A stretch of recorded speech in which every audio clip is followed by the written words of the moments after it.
Seja muito bem-vindo ao Se Conecta, o espaço para você que quer crescer, evoluir e se inspirar. Só para lembrar, aqui a conversa é leve, é um papo inspirador. Nós falamos de tudo um pouco, falamos sobre saúde financeira, educação, comunicação, bem-estar e muito mais. Aperta o play, se conecta e bora crescer.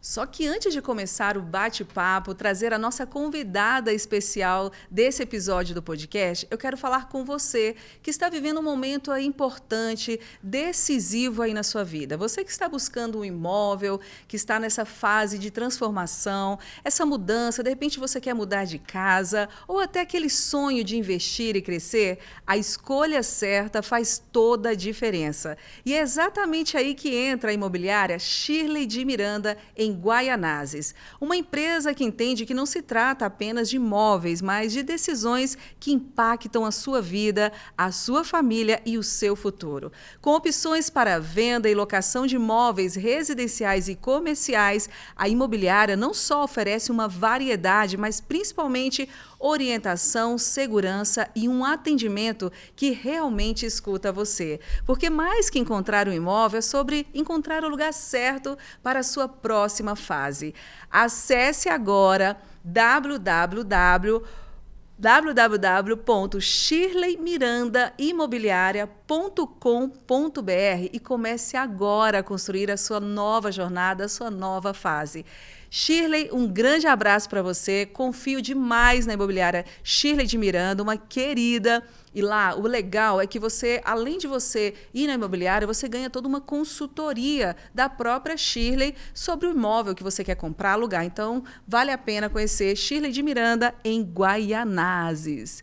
E agora, vamos para a nossa entrevista, mais um podcast saindo para você.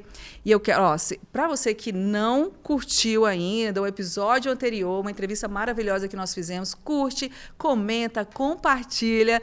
Como eu disse no início, aqui é um lugar para você crescer, se inspirar e evoluir. Nós trazemos conteúdo que agrega na sua vida. Então, aproveita essa oportunidade. De repente, você é um profissional que quer melhorar aí as suas soft skills, as suas hard skills. Aqui é o lugar para você.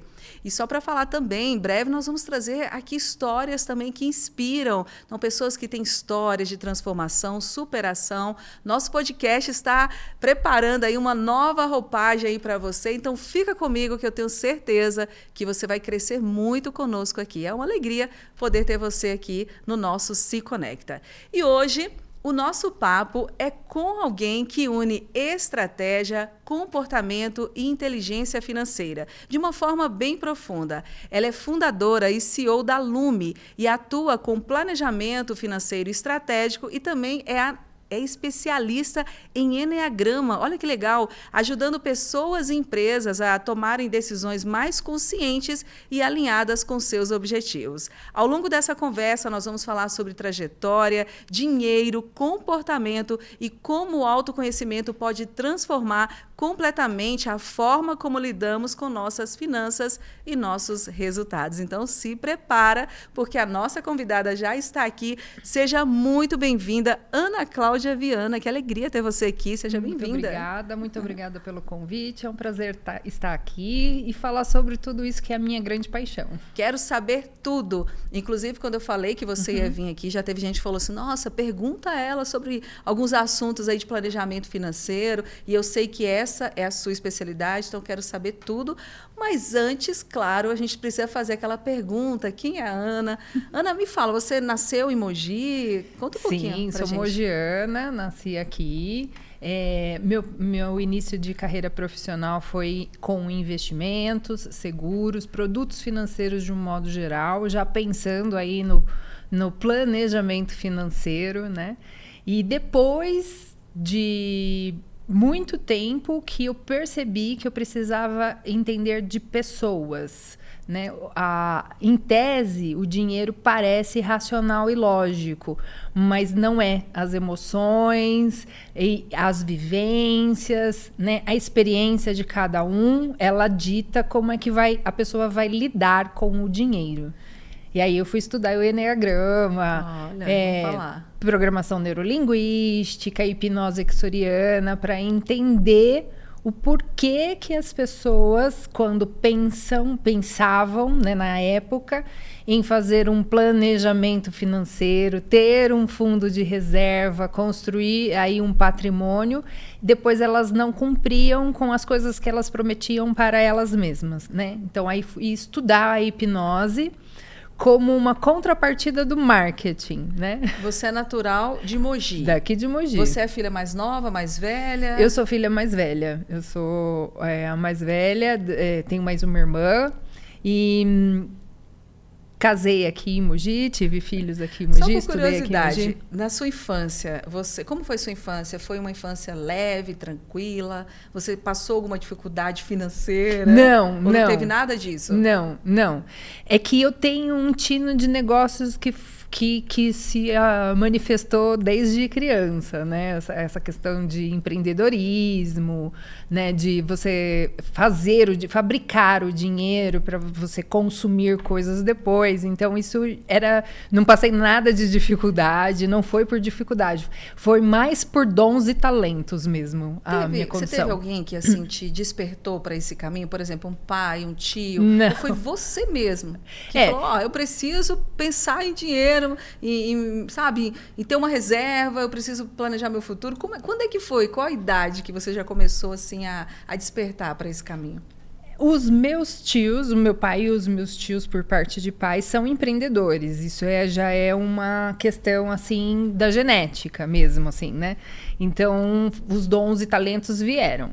Mas nenhum deles me incentivaram ou ditaram caminhos, né? Eu comecei a trabalhar muito nova, vendendo coisas, né, com meu pai. Então, com 16 anos, eu me emancipei para abrir a minha empresa. Então, eu tirei a minha SUSEP, que seria a minha habilitação para trabalhar com seguros, previdência, né, privada. Eu tinha 17 anos, então eu tive que me emancipar para poder abrir, na época, abria o CNPJ da Lume, né, que hoje ainda existe. Desde 16 anos? Isso. O que significa, a gente vai falar sobre isso, mas o que significa Lume? É de iluminar mesmo, trazer ideias, iluminar caminhos, iluminar possibilidades. Legal, porque às vezes sempre tem um significado, L de alguma coisa. Não é uma junção não, é de iluminar mesmo. Que legal. Você casada, tem filhos? Quantos filhos você tem? Isso, eu sou casada com o Márcio, tenho 2 filhos, tenho a Duda e o Gael, Jovens? que são mogianos, nasceram aqui, né? O Gael tem 8 anos, né? A Duda tem 18, já está na vida dela, também já tem a empresa dela. O Gael, que inclusive está aqui conosco no lá. estúdio, né, Gael? Beijo, Gael. Ele está ali, tá ali no jogo, essa geração da tecnologia. Tá show. Ana, você falou que você começou a empreender com a sua família, mas teve algum assim, ponto de virada, algo que você falou, nossa, agora eu preciso seguir esse caminho vamos falar da finança, que você falou que gosta muito dessa área.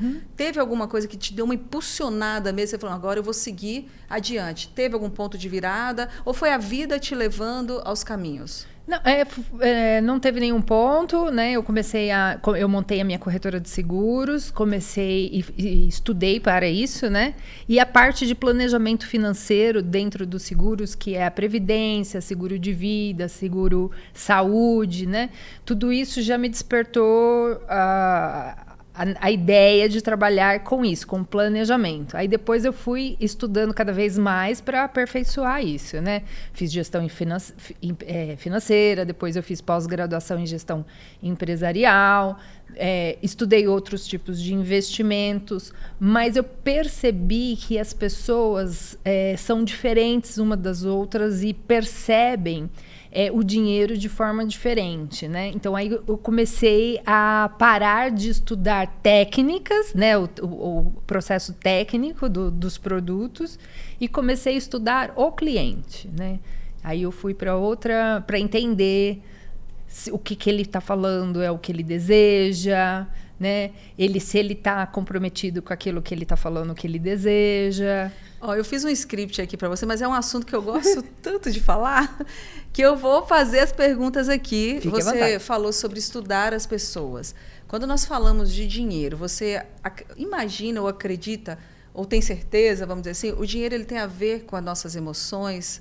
Como é que... Porque, vamos lá, você acabou de me dizer que você veio de uma família que não teve nenhuma dificuldade, não passou nenhum momento de superação. Mas tem pessoas que vêm de momentos difíceis, de uma família difícil, que às vezes não conseguem nem juntar um dinheirinho, vamos dizer assim. Claro que tem pessoas também que vêm de uma família simples e conseguem crescer na vida. Então, o que diferencia essas mesmas pessoas que vêm de baixo, com dificuldades, umas conseguem juntar dinheiro, outras não, porque precisam daquele dinheiro para sobreviver? Como que faz? Como que lida com essa emoção nesse momento?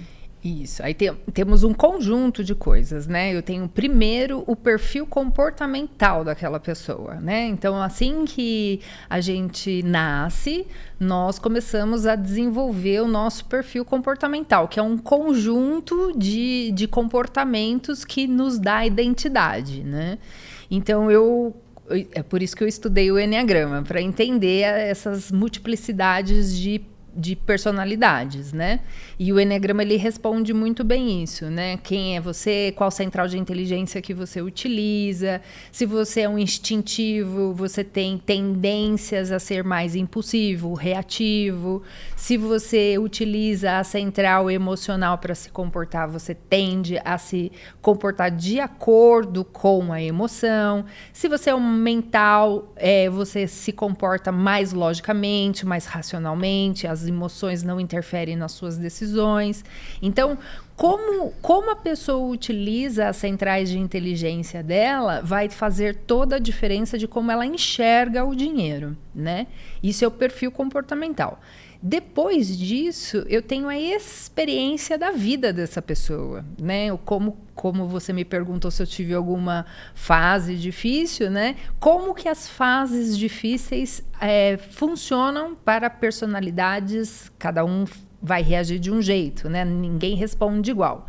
Então, eu posso, assim, ter passado por um momento difícil e aproveitar e entender que eu tenho que aproveitar o máximo, ou seja, eu recebo e já gasto tudo. Ou eu posso entender que eu preciso guardar. Mas essa interpretação do mesmo fato depende e varia de pessoa para pessoa. Ela não é uma ciência exata. Quando você fala de comportamento, vamos pensar agora um jovem. Você falando, eu me lembrei do meu irmão. Por quê? Diferentemente do que você falou, eu passei muita dificuldade na infância e eu percebi algo muito legal no meu irmão. Por quê? Nós tínhamos dinheiro, uma vida financeira confortável, morávamos nos bairros de classe média alta, lá em Belo Horizonte. E aí depois meus pais perderam tudo, nós fomos morar numa favela, minha mãe, meu irmão, e nós ficamos lá nessa favela. Meu irmão, com 9 anos de idade, ele foi procurar na favela quem era a família mais rica da favela. Olha que interessante. Assim, ele não teve ninguém que o instruiu para fazer isso. Ele decidiu. E ele começou a procurar e descobriu que a família mais rica vendia porcos. Ele pediu para lavar chiqueiro. Ele começou assim. Tá. E aí ele começou lavando chiqueiro. Daqui a pouco ele viu nisso uma oportunidade. Até que ele começou a vender pururuca, sabe? Uma loucura. Eu tô contando a história assim resumida. Mas fato é, ele viu daquela escassez uma oportunidade. Exato. Só que ele não teve essa base dos meus pais. Ainda que os meus pais também tivessem restaurante, mas não ensinaram isso a ele. Foi meio que no meio da dificuldade. Então, ou seja, um comportamento que ele teve. Mas outras pessoas, hoje ele é empresário, ele se deu super bem. Essa escolha dele, eu gosto daquela frase, né? Que é no momento da decisão que o seu destino é traçado. Então, ele teve uma decisão. Mas tem jovens que se perdem nesse caminho por não conseguir tomar essas decisões.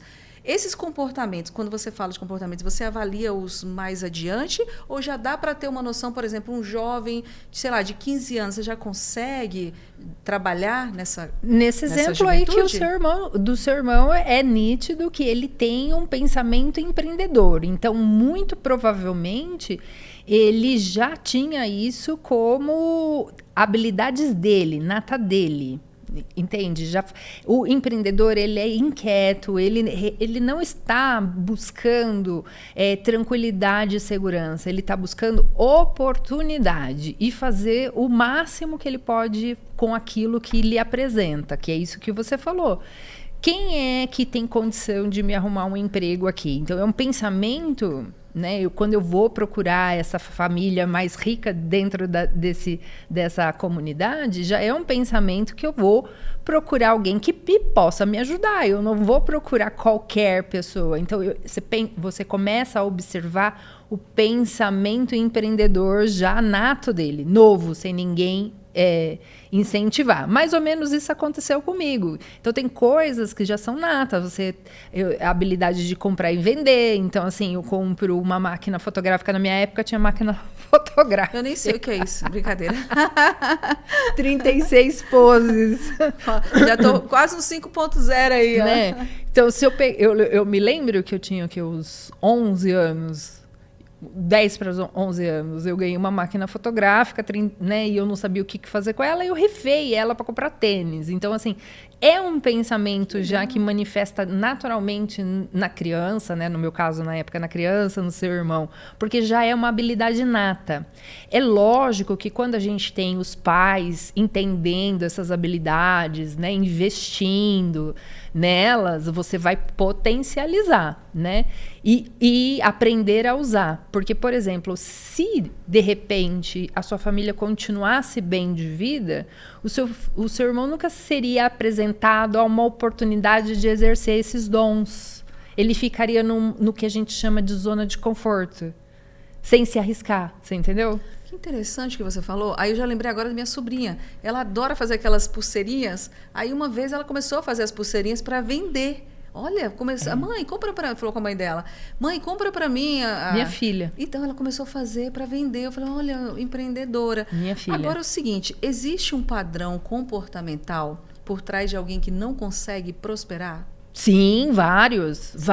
Teria Várias crenças limitantes, né? Aí, deixando claro que crença não tem nada a ver com a religião, né? Você pode ter uma crença, sei lá, tomar manga com leite, eu vou passar mal. É uma crença, isso é uma crença. Então, as nossas crenças, então, por exemplo, eu nasci pobre e vou morrer pobre, é difícil ganhar dinheiro é sujo, né? Quando a gente fala, principalmente a gente fala de dinheiro, eu sempre falo isso quando eu dou entrevista e tal, é um tabu. Você perguntar para uma outra pessoa quanto você ganha, para o brasileiro, é muito ofensivo, constrangedor e invasivo, né? Se eu perguntar coisas mais íntimas para você, você vai me responder com menos vergonha, com menos pudor do que responder quanto você ganha por mês. E por quê? O que explica isso? É um tabu, né? Nós, brasileiros, não fomos ensinados desde pequenos, nós não temos educação financeira nas escolas, nós não temos sistemas como, por exemplo, temos em pequena escala, né? Temos, mas em pequenas escalas, como, por exemplo, o escoteiro mirim, que ensina a criança a se virar, a fazer uma banquinha de limonada para vender, né? Nós somos um país que também não teve grandes catástrofes e grandes guerras, então nossa característica não é preventiva. O brasileiro é caridoso, ele não é preventivo. Se cair a barreira e derrubar a casa de 100 pessoas, os brasileiros vão se organizar e vão doar coisas nesse momento difícil, né? Porque o brasileiro é solidário. Mas depois que passa a tragédia, ninguém se organiza para resolver a questão ou para pensar que quando tiver uma chuva de novo vai acontecer de novo, né? Então nós não somos previdentes. Gostei disso. O brasileiro não é preventivo, é caridoso. Caridoso. Isso é uma característica comportamental do brasileiro. Se você pegar, por exemplo, japoneses, europeus, que já passaram por guerras, que vivem reféns de catástrofes, por exemplo, do mar, de vulcão. Então, eu já tenho mais desenvolvido no meu dia a dia esse pensar preventivo. Né? Olha, vamos entrar na época de chuva, então vai chover, precisamos tomar todas as questões antes da chuva chegar, vai ter uma tsunami. Então, você tem um outro entendimento e os pais vão transmitindo isso de uma forma diferente. Nós brasileiros não. Nós brasileiros, até 1990 e poucos, a gente teve 1 milhão de tipos de moeda, uma inflação incontrolável. Então, assim, os nossos pais, eles não sabiam quanto que o salário deles iam ter capacidade de compra no mercado, porque de manhã era um preço e à tarde é outro. Então, só depois de 1994, 95, que a gente tem uma estabilidade financeira, que a gente tem uma única moeda, que a inflação em tese foi controlada, que abriu as portas para os financiamentos a longo prazo, 36, 48 meses, porque daí o meu dinheiro, eu sabia que o meu dinheiro tem capacidade de comprar 10 litros de leite, então quando chegar no dia do meu pagamento, eu vou comprar 10 litros de leite. Então eu começo a ter referências para poder me planejar, entendeu? Quando a gente estava naquela inflação doida, não tinha como. E a criança, vamos dizer assim, as crianças crescem acompanhando os ensinamentos dos pais. Isso. Claro que algumas evoluem, algumas aprendem um pouco mais, alguns pais, mesmo sendo brasileiros, têm algum conhecimento, então aplicam para os filhos, mas acredito que os filhos acabam sofrendo, porque eles acabam crescendo sem planejamento financeiro por conta dessa situação. E mais uma vez eu falo, existem aquelas famílias também onde o pai, às vezes, é um pai de família, ganha um salário que para sustentar uns 4, 5 filhos, às vezes não dá, o dinheiro realmente nunca dá, mas tem aquele que também ganha pouco e consegue fazer muitas coisas. Inclusive tem gente que ganha muito bem, aí você pergunta, não consegui fazer nada. E tem aquela pessoa que ganha muito menos do que aquela, que ganha muito bem e faz muitas coisas. Aí eu te pergunto, o dinheiro é mais técnico ou é mais emocional? Eu posso te afirmar, nesses longos anos de vida profissional, que rico é relativo, né? Eu já tive clientes que a empregada doméstica era mais rica do que o patrão, por exemplo. Porque ela tinha uma casa no CDHU, mas era quitada. Ela tinha um carrinho velho, mas era quitado. Ela tinha um dinheirinho pouquinho, mas estava lá investido. E o chefe com casa em condomínio maravilhosa, mas hipotecada, sem poder vender, o carro penhorado. Então, aí a gente pergunta... Sabe por quê? Eu tô me vendo aqui. Essa aqui eu vou gravar, porque eu vou mostrar para ela, para Patrícia. Eu morava em Salvador, em um condomínio muito legal, alugado. Meu filho teve uma babá maravilhosa que se tornou uma grande amiga, que é a Patrícia. E a Patrícia, ela era exatamente essa pessoa. A Patrícia, a gente conversava e ela falava assim, Ju, meu sonho... Ela mora numa cidade chamada Cangurito, lá na Bahia. E não tinha um supermercado. E eu falava, Patrícia, já pensou você construir um supermercado nessa cidade? E ela, eu vou construir um supermercado na cidade. A Patrícia era babá, ela construiu a casa dela. Eu morava de aluguel. Ela construiu a casa dela, só para você saber, hoje é dona de supermercado, tem uma loja de material de construção. Eu sou muito feliz por isso, de verdade. Sou muito feliz, mas ela é essa pessoa. E era uma pessoa que ela sempre guardava dinheiro. Ela é, assim... Determinada. Eu queria falar que ela era meio que... Mão de vaca, mas não dá para falar, porque é uma pessoa que eu gosto muito, que é a Patrícia. Tenho um carinho muito grande por ela. E hoje é uma empresária bem-sucedida na cidade de Cangurito, Conde. E ela é essa pessoa que você acabou de falar. Exatamente. Foi babá do meu filho. Muito legal. Agora, me diz na prática, o que é um planejamento financeiro estratégico? Para a pessoa física, é uma organização das entradas, né, as receitas e as saídas. Então, nesse momento, nós precisamos entender, né? Primeiro passo, organizar. Quem é o cliente que está chegando?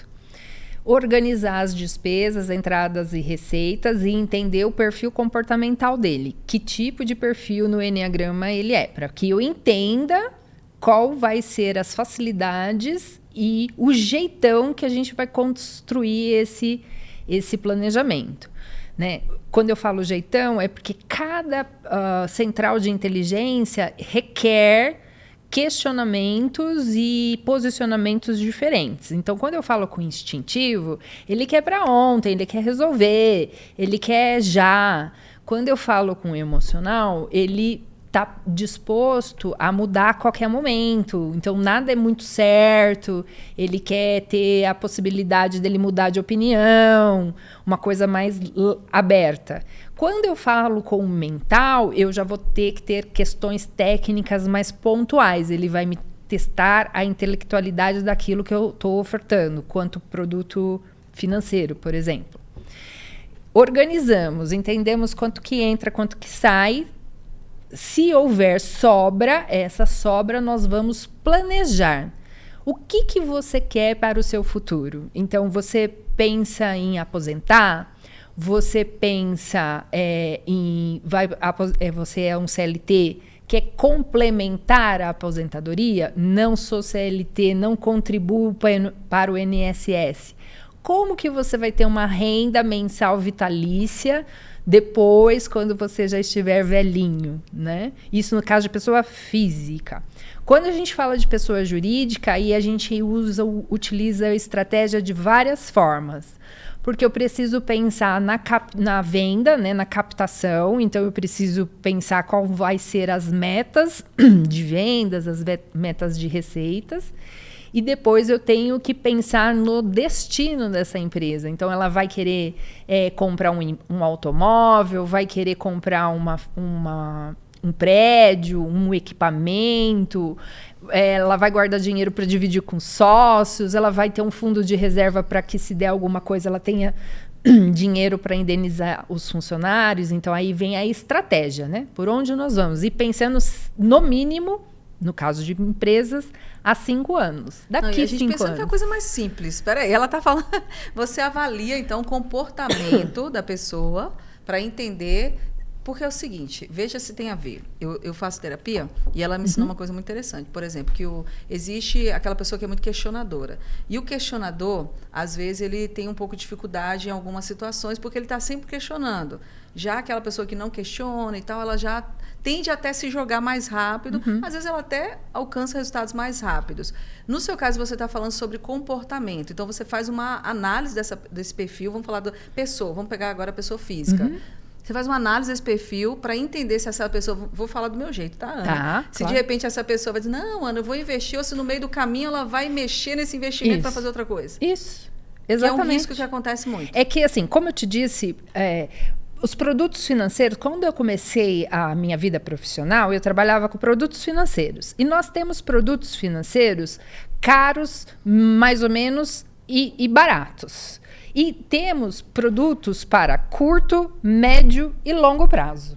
Então, o cliente, ele vinha até mim e falava assim, olha, eu quero de verdade, eu sou um profissional liberal, eu sou um advogado, eu sou um médico, eu não tenho aposentadoria, eu quero de verdade me planejar para aposentar aos 65 anos.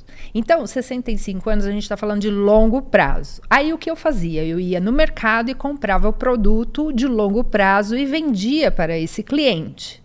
Porque ele é caro para ser consumido imediatamente. Se for a longo prazo, ele passa a ser barato.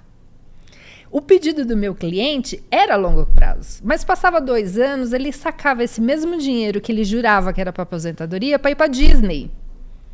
Aí que eu fui entender, eu fui estudar hipnose exoriana, porque a Disney é marketing, hipnose, isso daí é sedução, né? Uau. Então, o marketing seduz você para o consumo imediato, reativo. Isso é a função do marketing. É como se eu pensasse assim, o dinheiro está ali, eu não sei se eu vou ter tempo, se eu tiver, talvez com 60 eu não vou ter tempo de realizar esse sonho. Você quer saber? Então eu vou agora, vou realizar esse sonho. Exatamente. Aí na hora de sacar... Isso é certo ou errado ou não tem certo nem errado? Que nesse caso específico, não é que é certo ou errado, mas ele sai caro, porque não foi o que ele combinou. Se ele tivesse logo de imediato falado que o dinheiro, o desejo dele era ir para Disney e por isso ele ia comprar um produto de curto prazo, ia ser bom para ele. Eu ia fazer o que ele queria, ele teria um produto barato e não haveria problemas, E com entendeu? rentabilidade maior, Exatamente. Nossa, muito legal. Aí, como não foi honrado esse compromisso, o cliente paga caro, né? Então, por isso que eu fui estudar um pouco sobre essa questão do marketing, desviar as pessoas. A hipnose que você falou? Qual a diferença dessa hipnose, que é a hipnose Exoriana para a hipnose normal? Quer dizer, não sei se é normal a palavra. É clássica, é a hipnose clássica. É que a exoriana, ela é muito marketing, é muito base de marketing. Você entende onde que entra a sedução, por que aquela pessoa compra. Então, pagando até mais caro do que ela poderia, né? Como que a marca atua a nível inconsciente das pessoas? Porque, como você me perguntou, o dinheiro é de uso racional ou emocional? Então, se fosse racional, ele cumpriria o que ele mesmo foi comprar. Foi ele que foi comprar, foi ele que foi adquirir isso. Ele deixaria, por causa de uma preocupação dele, que era a previdência, ele honraria esse contrato. Mas ele deixa de usar a racionalidade e passa a se comportar pela emoção. A gente precisa ir para Disney. Entendeu? Porque nós precisamos vender lá, ou que os nossos amigos vão, ou todo mundo da escola está indo. Então, é um apelo emocional aí, entendeu? Mas você não acha que isso aí também, você falando, a sociedade também, não vou falar, essas empresas, o marketing estratégico induz a isso também? Porque, por exemplo, quando uma pessoa ela não tem conhecimento, ela não vai saber, ela vai ser levada por aquilo que estão impondo para ela. Quando você conhece a verdade, você questiona. Não, mas calma aí, eu tenho outro objetivo. Meu propósito agora é outro. Então, como que faz para driblar isso? Porque nós somos vítimas o tempo todo desse marketing estratégico e que, de uma certa forma, está prejudicando muitas pessoas. Vamos dizer assim, ajuda também. Como que faz para ter esse equilíbrio? E o que você diria, de repente, para as pessoas que estão assistindo a gente, que não tem esse conhecimento, que se deixa levar e acaba, muitas vezes, não realizando seus sonhos? Exatamente. É por isso que profissionais como eu existem. Por isso que a Ana está aqui. Por isso que a Ana está aqui. Tá para entender o que é que está acontecendo. Se conecta, pensa em você, tá vendo? Por isso que se conecta, traz pessoas como a Ana aqui, para poder abrir a sua mente, para você não ser mais enganado. Agora, se brincadeira à parte, eu falo isso aqui muito no podcast. O Se Conecta realmente é um espaço para crescer, evoluir, se inspirar. E se a pessoa ficar ligada e pegar as dicas, ela evolui mesmo. Porque aquele ditado, conhecereis a verdade te libertará, isso é uma verdade. Então, você está trazendo aqui uma verdade, uma forma das pessoas entenderem sobre como fazer seu planejamento, não se deixar influenciar pelas mídias, né, por esse marketing estratégico. Mas, assim, você, como profissional, especialista, o que você diria para essas pessoas? Que elas não se conhecem. Exatamente. O autoconhecimento é libertador. Isso é um fato, né? Então, assim, eu não faço esse tipo de trabalho, mas, assim, estudar o Enneagrama para nível de conhecimento, fazer uma terapia, uma psicanálise, buscar conhecer você, por que você é motivado, o que faz, por que você não está chegando nos seus resultados, isso é importante, né? Eu utilizo todas essas ferramentas, mas com empresas, né, para fazer o planejamento das empresas. Eu ia até te perguntar, o Enneagrama pessoal, você faz? Não trabalho com pessoa física. Eu só trabalho com pessoa jurídica e só planejamento financeiro. Eu não faço, não faço essa parte para nível terapêutico, por exemplo. Você conhece o DISC? Sim, sou analista DISC. Qual que é a melhor... Gente, eu sinto que eu gosto demais de falar aqui. Qual que é a diferença de fazer uma análise DISC e uma análise do Enneagrama? É muita diferença. Imagina que o DISC, ele é a nata do leite. Imagina um copo do leite e você tem aquela nata que é superficial. Então, a análise DISC, ela é superficial. O Enneagrama, você vê a profundidade desse copo, a circunferência do copo. Você consegue ver muito mais coisas, entender muito mais sobre sua personalidade do que o DISC. O DISC é bem superficial. Gostei da analogia, viu? É. Gostei. Quem é que criou o Eneagrama? O Eneagrama, ele é antiguíssimo, tem várias fontes, né? A princípio é um filósofo armênio chamado Gudfer, que escreveu, tem várias contribuições de vários outros professores e pensadores. Há registros na Biblioteca de Alexandria sobre já esses estudos, então é uma coisa bem antiga e que ela tem bastante... como fala? Embasamento? Não é vertentes, mas linhas, né? Tá. Tem uma linha do Eneagrama que ela é estática, a pessoa só tem um perfil, ela é mais estática. Aí tem uma outra linha que mistura um pouco de crença religiosa, que é o movimento da visão cristã do Eneagrama. Tem o Eneagrama que é vivo, são interpretações. A ferramenta é a mesma, igual a psicanálise. A psicanálise você vai ter a escola de Freud, você vai ter a escola de Lacan, você vai ter Jung. Então, mas no fundo a gente está falando de algo com a mesma raiz, né? Então você imagina que para que a pessoa se conheça melhor, no caso, o Eneagrama seria, no caso, a melhor ferramenta. O Eneagrama é Porque eu vejo que excelente. muitas empresas, eu conheço mais até o DISC, aplica muito o DISC. Isso. Tá? Porque todos esses comportamentos, eles podem mudar ao longo de uma Sim, jornada, não pode? podem. Ou ele é determinante? Então, tem linhas do Eneagrama que diz que não, né? Mas eu não sigo esse tipo de rigidez, né? Eu entendo que nós somos vivos, assim como o Eneagrama, né? As flechas do Eneagrama, no símbolo do Eneagrama já mostra que nós somos... vibração e que nós nos movemos e que nós nos transformamos. Então, eu tenho o agente externo e o agente interno, né? Então, às vezes, não aconteceu nada internamente, mas externamente eu estou obrigada a adaptar o meu comportamento. Então, eu me modifico. Depois eu volto ao que eu era. Enfim, a gente é flexível. Eu acredito na flexibilidade. Qual o perfil que tem mais dificuldade de guardar dinheiro? Então, aí... ou não tem como responder isso? Não tem como te responder isso, porque vai muito da vivência de cada um, né? Os analíticos, os mentais analíticos, eles têm a noção maior de planejar, de se organizar, de entender juros compostos, de entender prazo. Eles têm essa probabilidade, mas não significa que eles façam, entendeu? Que, como eu te disse, às vezes a pessoa tem inteligência, ela tem inteligência para lidar com o dinheiro, mas ela nunca foi incentivada. Então, essa inteligência, essa habilidade, esse dom, esse talento, está lá dentro dela e ela nunca aconteceu para ela pôr para fora. Então, os mentais têm habilidade para pensar em longo prazo, em ser analíticos, em fazer planilhas, em organizar, em entender, mas não necessariamente faz. Depende do que estudou, do que viveu, de como foi incentivado. Eu vou fazer uma pergunta meio que aleatória aqui. Existe um perfil desleixado assim, no Eneagrama, aquele que não liga para nada? Porque assim, tem o perfil dos animais. Sim. Por exemplo, a águia, que tem muita coisa boa da criatividade, mas ela também é aquela pessoa. Você chama para fazer um projeto, ela não analisa nada.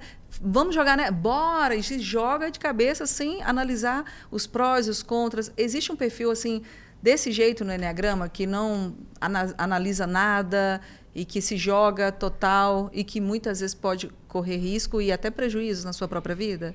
Então, no planejamento estratégico para as empresas, eu aplico o teste do Eneagrama para entender as pessoas chaves do negócio, porque, além de tudo, eu tenho que mediar conflito, às vezes, né? Os pensamentos diferentes. Então, por exemplo, se eu tenho um sócio que é muito emocional, então, como que esse emocional se comporta? Ele vai na loja, a vendedora é muito legal, ela serviu café, ela desmontou a prateleira. Ele vai ficar sem graça de ir embora, sem comprar nada. Então, ele vai comprar, vai gastar, sem precisar, porque a pessoa foi muito legal. Aí eu tenho um outro sócio que é mais analítico e que vai questionar esse tipo de comportamento e não vai concordar, porque ele fala assim, a gente não está precisando, não precisava gastar dinheiro, era só você falar não. Então, aí gera conflitos, né, em sociedade. O perfil em si, ele te dá algumas tendências. Tem pessoas que são mais apegadas a dinheiro, né? São mais apegadas a bens materiais e outras não. Já são mais... Os emocionais, de uma certa forma, têm um pouco mais de dificuldade de cobrar o seu trabalho. São pessoas que fazem muita coisa, mas têm dificuldade de falar assim, olha, então, custa tanto para fazer esse bolo, por exemplo. Aí sofre um pouco mais para cobrar, né? E pode ser trabalhado esses perfis, né? Isso. Mesmo sendo, como você falou, existe o perfil que já pode, entre aspas, né? Eu sei que você falou que tem que ter flexibilidade, mas nenhum perfil, ele é sempre assim, ele pode sofrer, se ele quiser, uma mudança, não é isso? Por exemplo, eu quero mudar, avaliei que eu sou essa pessoa muito emocional, um exemplo, e que eu não quero mais agir assim. Então, você tem técnicas, apesar que você falou que trabalha mais nas empresas, mas as empresas são pessoas. Sim. Então, você tem ferramentas para essas pessoas, por exemplo, eu quero mudar, eu não quero ser tão emocional, eu quero ser mais racional diante das minhas tomadas de decisões. É fácil fazer isso? Ou é um processo árduo para quem tem esse perfil emocional mudar? Então, aí você perguntou um monte de coisa. Eu vou tentar responder por partes. Primeira coisa, eu sou muito questionadora no sentido da aplicação do teste, por exemplo, na empresa para admissão. Por quê? Às vezes, o perfil comportamental dele não é favorável pela vaga, mas ele deseja. Então, ele vai fazer muito melhor do que aquele que tem perfil comportamental favorável. Então, as empresas, eu vejo muitas plataformas agora aplicando diversos testes, inclusive Eneagrama também, para selecionar. Eu acredito que é uma forma de peneirar os candidatos, mas ela não deve ser assim para bater o martelo, porque a questão do desejo. Então, por exemplo... O tipo 5 analítico do Eneagrama mental, ele é mais reservado, ele não gosta de interagir com pessoas, ele não gosta de exposição. Mas nós temos a Meryl Streep, que é uma atriz maravilhosa, que é uma tipo 5 analítica. Então, você já pensou se a Meryl Streep vem na minha empresa pedir para ser uma atriz do meu elenco e eu falo assim para ela, olha, seu perfil não é favorável. Isso eu não vou te aceitar, né? Eu perco um talento aí, né?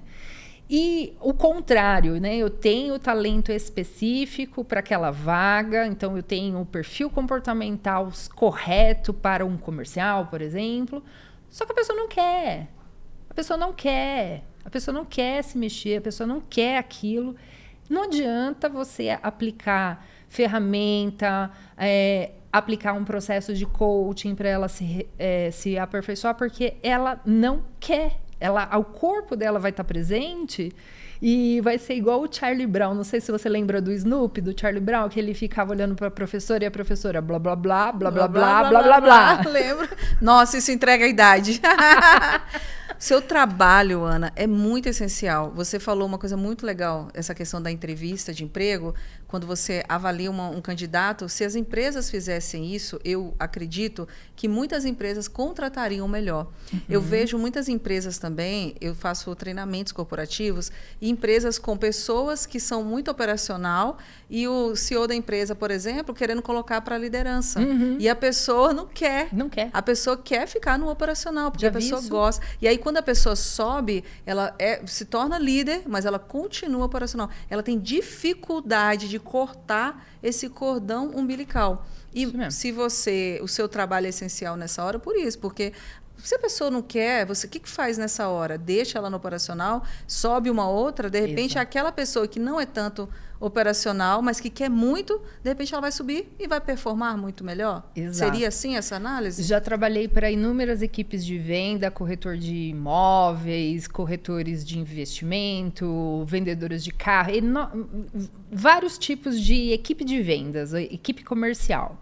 E isso é um erro comum dos empresários.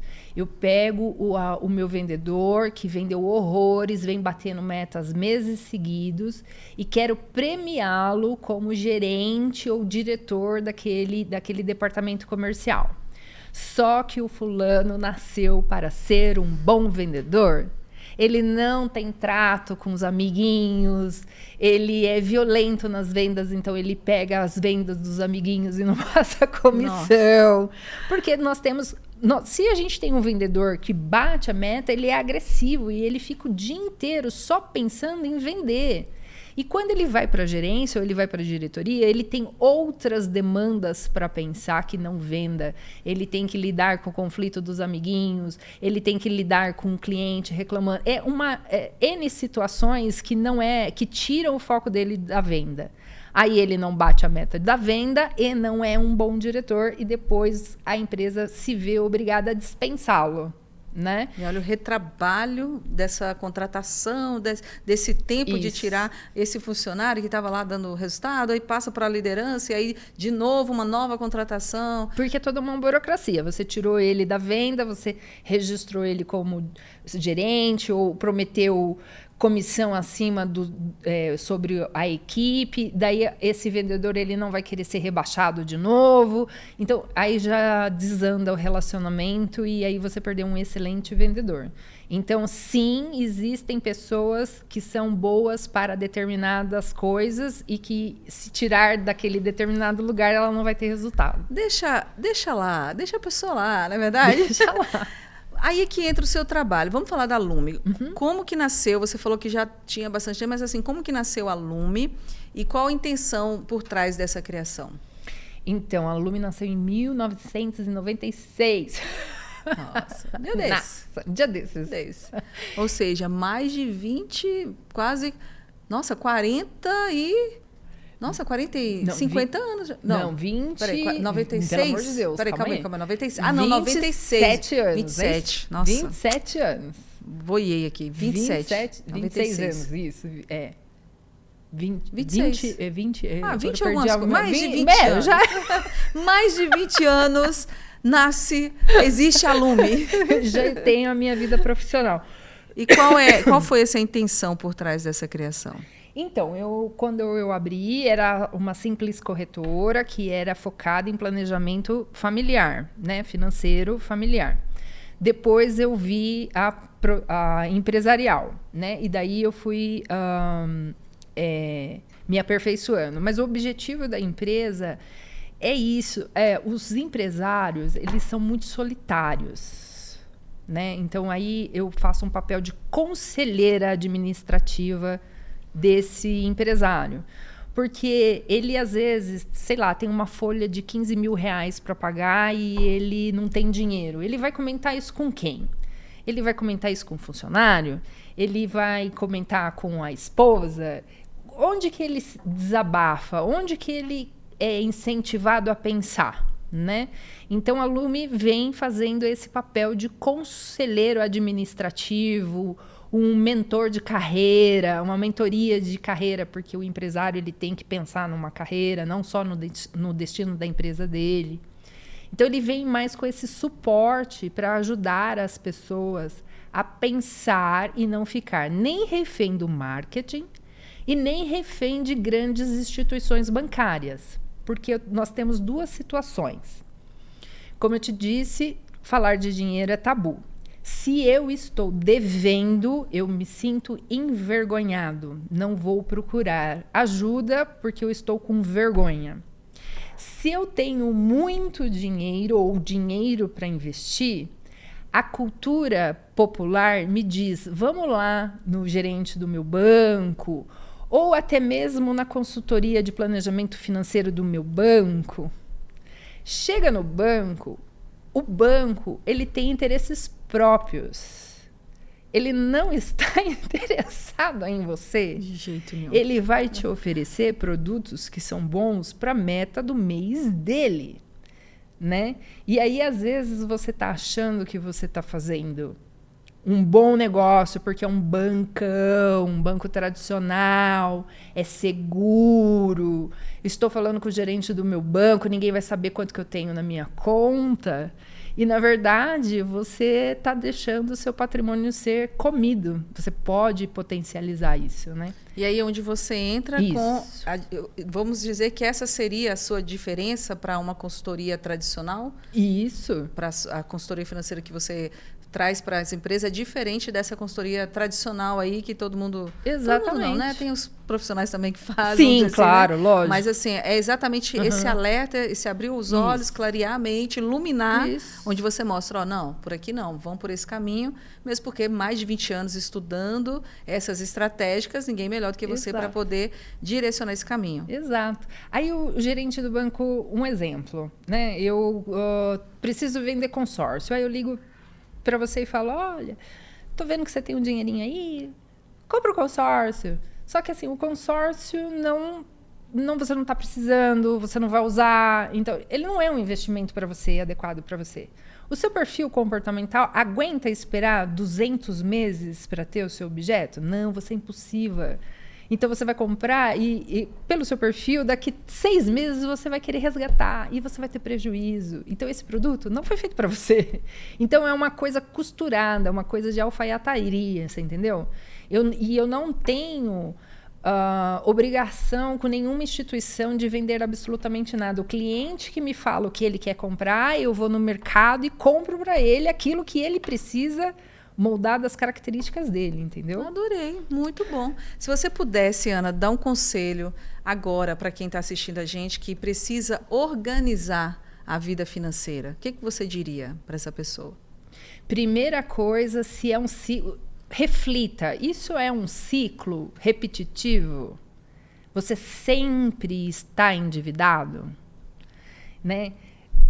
Você possui organização, você faz planilha, né? Ou você faz a planilha, você até tem a organização, mas você não se compromete com você mesmo quando você vê, você já gastou na Shopee.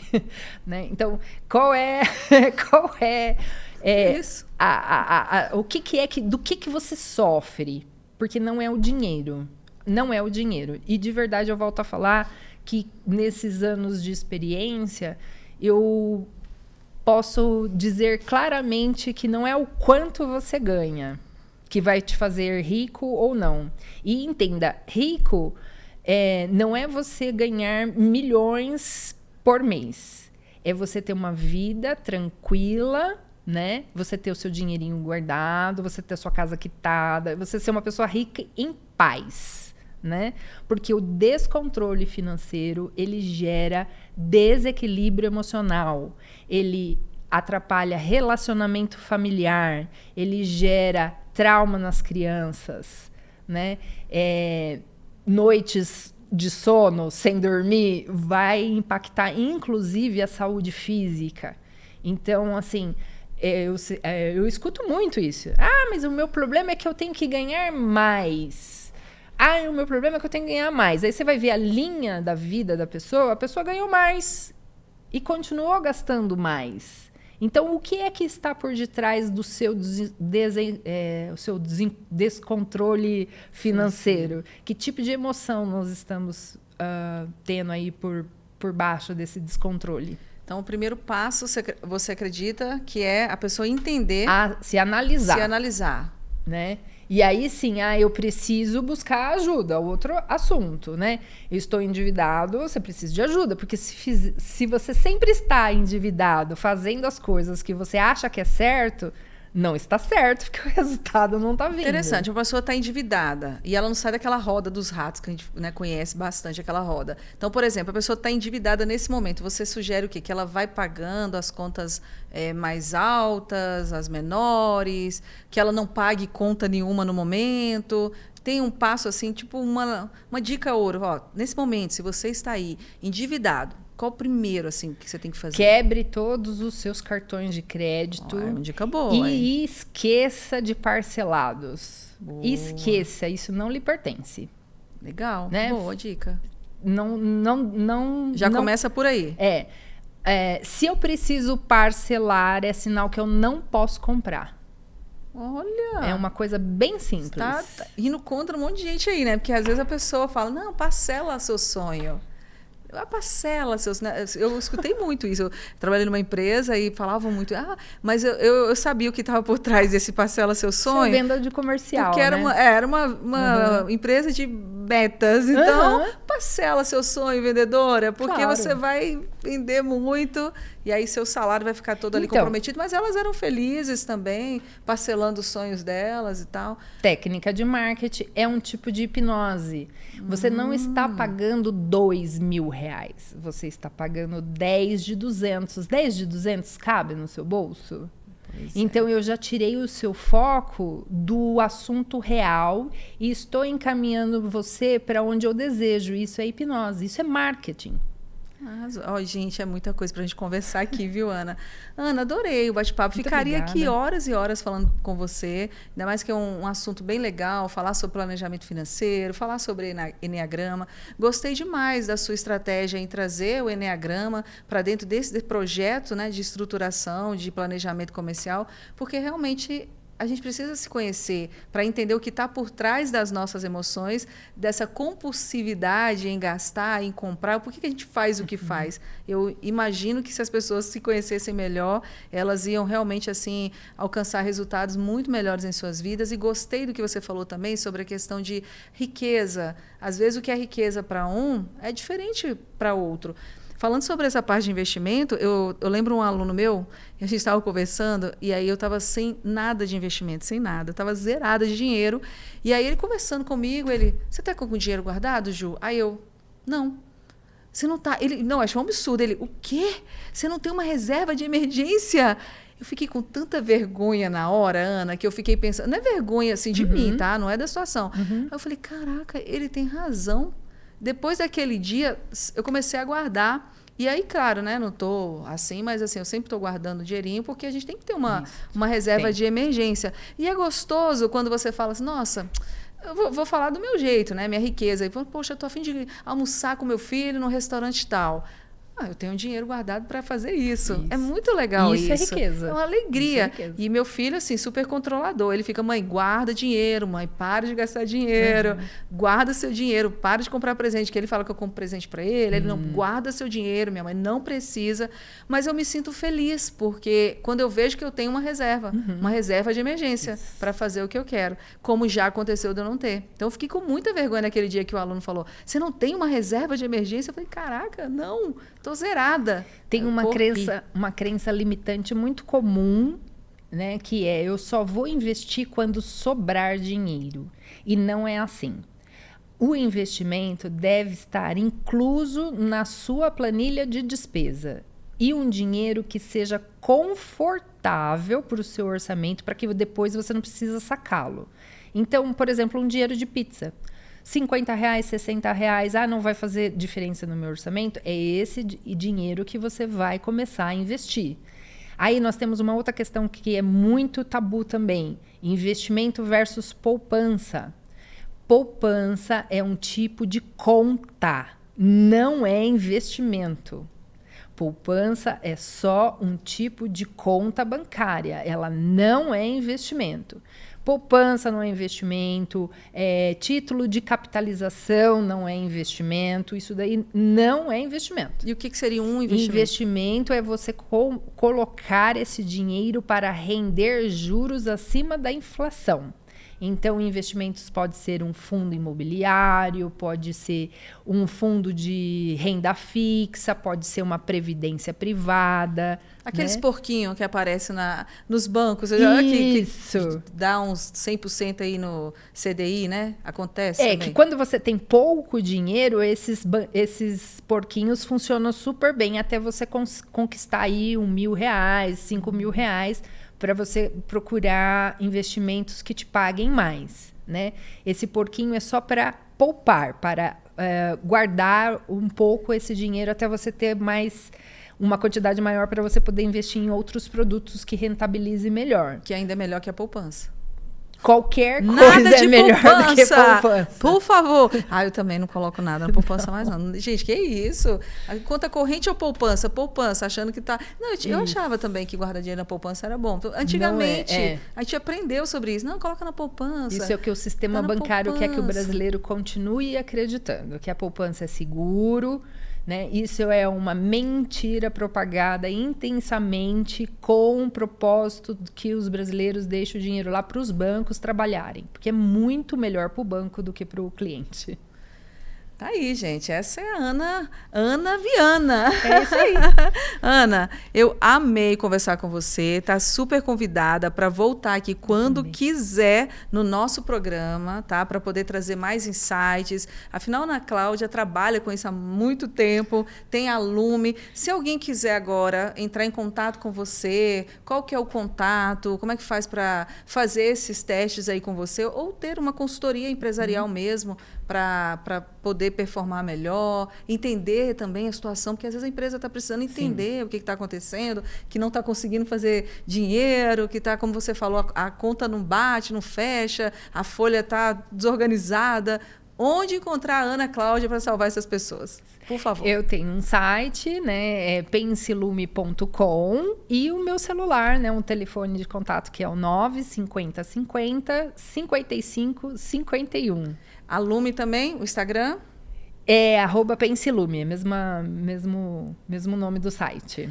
Muito obrigada mais uma vez. Obrigada a você pelo convite, Papo foi um prazer. leve, papo gostoso, papo que faz a gente pensar no nosso futuro, pensar o que a gente está fazendo com a nossa vida e, principalmente, entregar os nossos momentos para um profissional certo, porque também tem isso, a gente precisa estar na mão de uma pessoa que entende sobre a área financeira, entende sobre comportamento, porque também não adianta você tentar caminhar sozinha, às vezes a pessoa está batendo a cabeça, nossa, e agora? O que eu faço? Então, procura o profissional certo. E a Ana Cláudia, na Lume, é essa pessoa que pode ajudar você a fazer um planejamento estratégico dentro da sua empresa, para a sua vida, e aí, acredite, sua vida vai melhorar muito mais e você vai ter essa riqueza que ela falou, essa riqueza com a sua família. Fala sério, é tão bom quando você consegue se planejar, se organizar, porque os seus filhos vão ter o melhor de você, seu esposo, sua esposa.